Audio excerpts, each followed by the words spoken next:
जय हिंद। कैसे हैं आप सभी। स्वागत है आप सभी का इंस्पायर इंडिया के हमारे यूट्यूब मंच पर।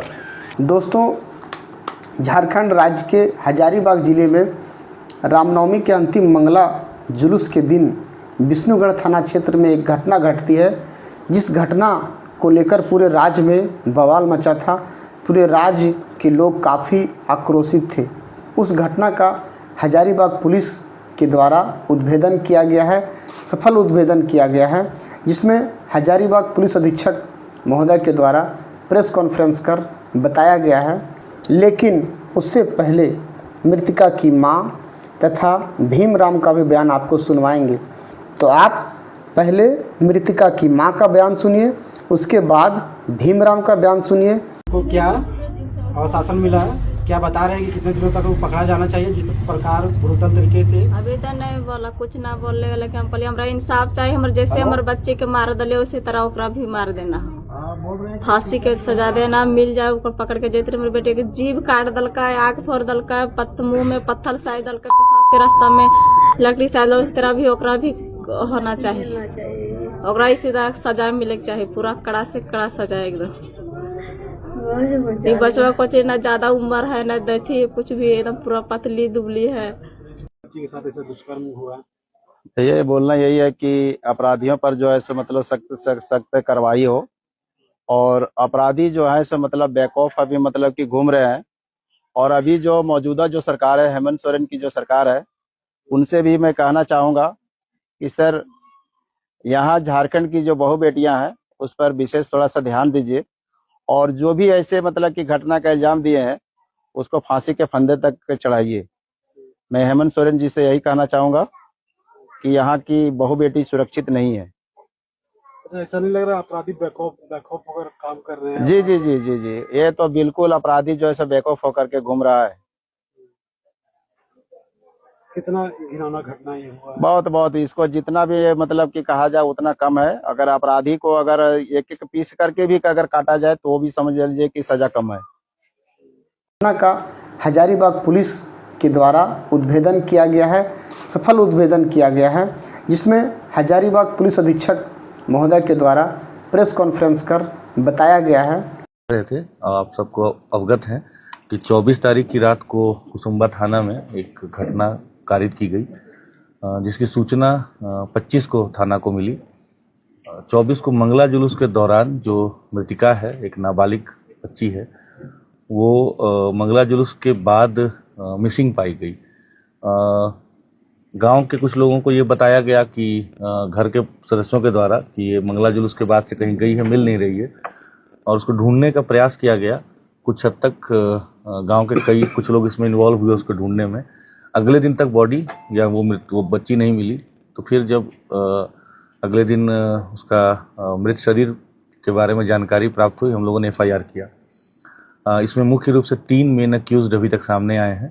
इसमें एक खुद उसकी माँ है रेशमी देवी, दूसरा भीमराम है, और तीसरी एक जो तंत्र मंत्र करती हैं, ओझा गुनी जिसको भी कहते हैं, एक महिला है शांति देवी। जो मृतिका की माँ है और भीमराम के बीच करीब 10 वर्षों से अनैतिक संबंध की बात सामने आई है, और उनके जो पति हैं वो महाराष्ट्र में कुछ रोजगार करते हैं और कम ही घर आना जाना होता है। मृतिका के जो बाकी भाई बहन हैं वो भी उनको अपने पिता के नज़र से ही देखते हैं, और एक तरह से उस परिवार के ऊपर भीमराम का कंप्लीट होल्ड जैसा है। तो इनके जो पुत्र हैं, मतलब मृतिका का जो भाई हुआ, उसके विषय में उनकी माँ काफ़ी चिंतित रहती थी, क्योंकि वो मानसिक और शारीरिक रूप से उनको कमज़ोर लगता था।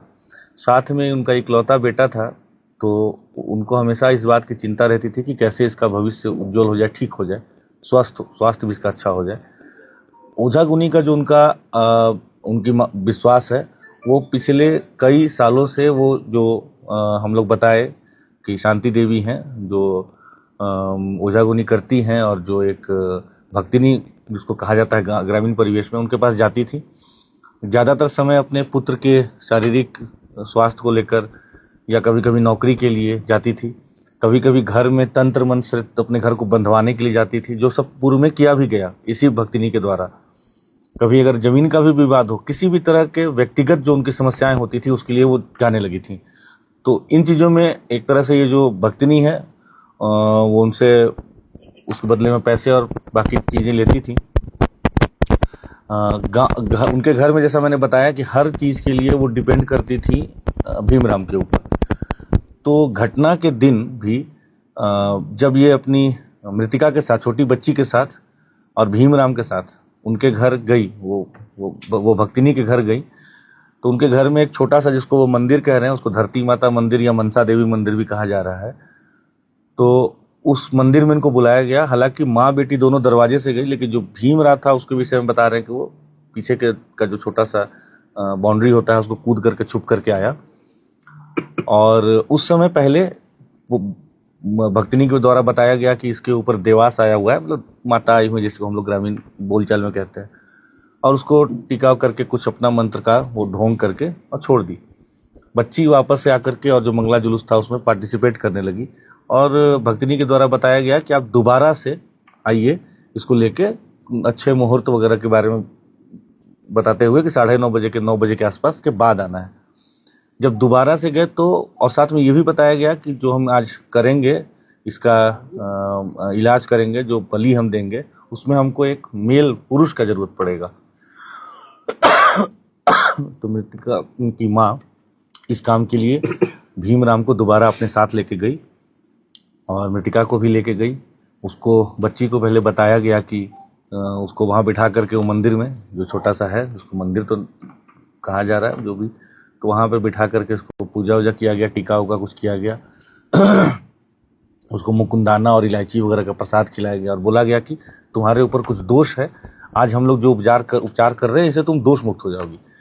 फिर इनकी मान्यता थी कि जो वहाँ बसवाड़ी है, जो हमारा, जहाँ से हमें शव बरामद हुआ बाद में, कि उसी बसवाड़ी में वहाँ के भूतों को बांध के रखते हैं। ये कह करके इसको वहाँ ले गए और फिर वहाँ इसको लेटने के लिए कहा गया, और उसके बाद उसका भीमराम के द्वारा इसका गला दबा करके इसकी हत्या की गई। साथ ही उसको कॉलिंग स्टिक कहते हैं, उसकी मदद से आप सब जानते हैं कि इंसर्शन किया गया ब्रूटली, और उसका सर फोड़ करके उसका खून लिया गया। तो ये सारी जो कृत्य हुआ है, इसमें हम लोगों के पास काफ़ी पुख्ता एविडेंस और जो सूचना भी प्राप्त हो रही थी और एविडेंस भी हम लोगों को मिला। सबको हम लोगों ने अरेस्ट भी किया और हम लोग इस केस को बहुत गंभीरता से ले रहे हैं। हम लोग पूरी तरह से प्रयास करेंगे कि इसको हम लोग स्पीडी ट्रायल में ले करके जल्द से जल्द मृतिका को हम लोग न्याय दिलाएं और कठोर से कठोर हम लोग उसको दंड दिलवाने का पूरा प्रयास करेंगे। इस कांड के उद्भेदन के लिए 26 तारीख को ही रेस्पेक्टेड डीजीपी मैम के द्वारा और मेरे द्वारा एसआईटी का गठन किया गया था।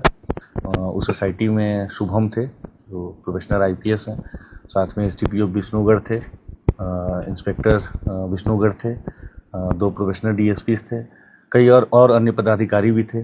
साथ में कई और अन्य पदाधिकारियों ने इसमें काफ़ी सक्रिय भूमिका निभाई। इसमें सदर एसडीपीओ अमित आनंद है, साथ में वरीय पदाधिकारियों का भी लगातार हम लोग को निर्देश मिला।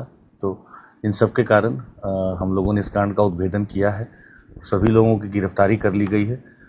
जो विधि सम्मत सारे प्रोसेस हैं फॉलो किए गए हैं, आगे भी किए जाएंगे। और इस विभत्स घटना का हम लोगों ने उद्भेदन किया। आप लोग जानते हैं कि घटना कारित होने के बाद ये भीमराम ही है जिसने कि इस घटना को कई तरह के कलर देने की कोशिश की। बार बार वो पुलिस को गुमराह करने के लिए, इन्वेस्टिगेटिव एजेंसी को गुमराह करने का प्रयास करता रहा। But finally on the basis of very good evidence हम लोगों ने तीनों को आज अरेस्ट किया है। स्टेटमेंट उनका नहीं देखा है, लेकिन अगर आया होगा हो सकता है। एसपी साहब, तब इसमें कॉम्पेंसेशन नहीं मिलना चाहिए परिवार को? इन विषयों पर मुझे लगता है कि उपायुक्त महोदय आप लोग को डिटेल से ब्रीफ करेंगे।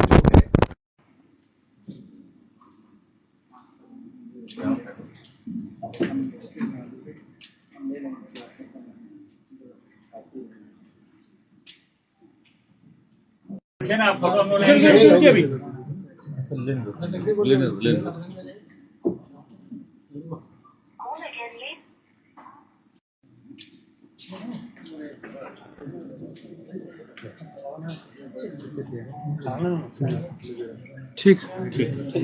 हेलो, इन लोगों का चेहरा दिखा